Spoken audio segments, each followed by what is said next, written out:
اعوذ باللہ من الشیطان الرجیم بسم اللہ الرحمن الرحیم۔ حاجی صاحب نے دودھ کی دکان پر بیٹھے ملازم کو سمجھایا کہ اس دودھ میں 11 کلو پانی ملانا اور یہ جو ساتھ والی گلی سے ماسی رامتے جو دودھ لینے آتی ہے اس کو آج بنا پیسے لیے دودھ نہیں دینا۔ ملازم نے پوچھا کون سی ماسی رامتے؟ تو حاجی صاحب نے سمجھاتے ہوئے بتایا وہ فضل حسین کی بیوہ جس کا بیٹا پچھلے مہینے وفات پا گیا، وہ اس سے پیسے لیے بنا دودھ نہیں دینا، کل کے بھی پیسے رہتے ہیں، آج پیسے نہ دے تو بھگا دینا۔ میں ذرا چوک میں جو عاشقین کا اکٹھ ہوا ہے اس میں شرکت کر کے حاضری لگوا آؤں، ورنہ کل کو اپنے آقا اپنے نبی صلی اللہ علیہ وآلہ وسلم کو کیا منہ دکھاؤں گا۔ حاجی صاحب دکان سے نکلے ہی تھے تو پیچھے سے نظام دین نے آواز دی کہ حاجی صاحب کہاں جا رہے ہیں؟ تو حاجی صاحب نے کہا نظام دین چوک میں جو اکٹھ ہوا وہاں حاضری لگوانے جا رہا ہوں، شاید یہ حاضری پسند آ جائے تو بخشش کا سما پیدا ہو جائے۔ تو نظام دین نے کہا اکٹھے چلتے ہیں، میں بھی ادھر ہی کی طرف جا رہا ہوں۔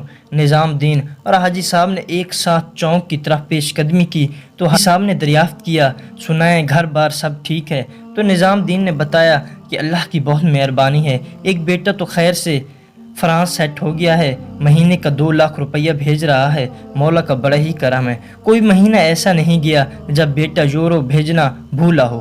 ابھی حاجی صاحب اور نظام دین باتیں کرتے ہوئے تیزی کے ساتھ چوک کی طرف بڑھ رہے تھے کہ رفیق سموسے والے کی آواز پر رک گئے۔ اس سے سلام دعا کی تو رفیق کے دریافت کرنے پر اس کو بتایا اور دعوت بھی دی کہ کاروبار تو دنیا میں چلتے رہتے ہیں، اور ہمارے ساتھ تم بھی حاضری لگوا کر اپنی آخرت کا سامان کر لو۔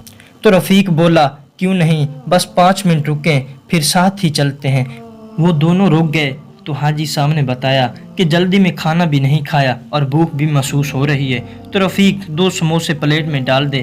تو رفیق نے حاجی صاحب کے قریب ہو کر ان کے کان میں سرگوشی کرتے ہوئے بتایا حاجی صاحب آپ ہی کی دکان ہے لیکن یہ سموسے آپ کے کھانے کے نہیں، یہ کل کے ہیں۔ حاجی صاحب نے ایک مسکراہٹ کے ساتھ رفیق کی اس خلوص کا شکریہ ادا کیا اور پھر تینوں چوک کی طرف چل پڑے۔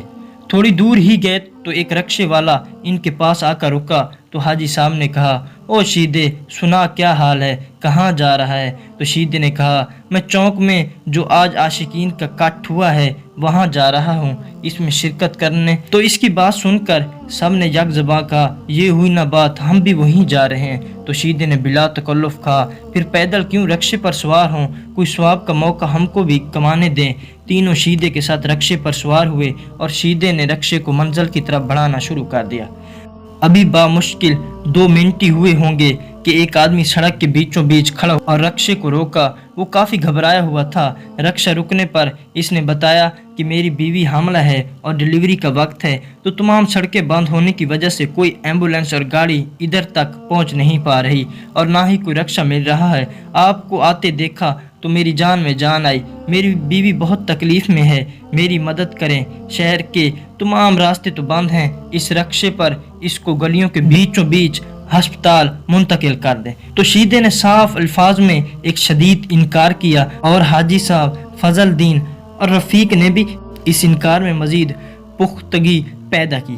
ہم جس کام کے لیے جا رہے ہیں اس کے لیے یہ دنیاوی کام معنی نہیں رکھتے۔ اس شخص نے تقریباً منت کرنے والے انداز میں کہا کہ میری بیوی شدید تکلیف میں ہے، مہربانی کریں۔ تو شیدے کو غصہ آ گیا اور باقی تینوں نے بھی اس کی بدتمیزی پر شدید رد عمل دیا اور شیدے نے رکشے کو آگے بڑھا دیا اور وہ شخص رکشے سے لپک کر اس کو روکنے کی کوشش کرتا رہا، لیکن شیدے کے ارادے میں کوئی کمی نہیں آئی اور کچھ دیر تک وہ چوک میں چلے گئے اور ایک جذبے کے ساتھ انہوں نے اپنی حاضری کو توجہ کا مرکز بنایا اور پوری قوت کے ساتھ وہاں اپنا کردار ادا کیا اور رات وہیں پر گزاری۔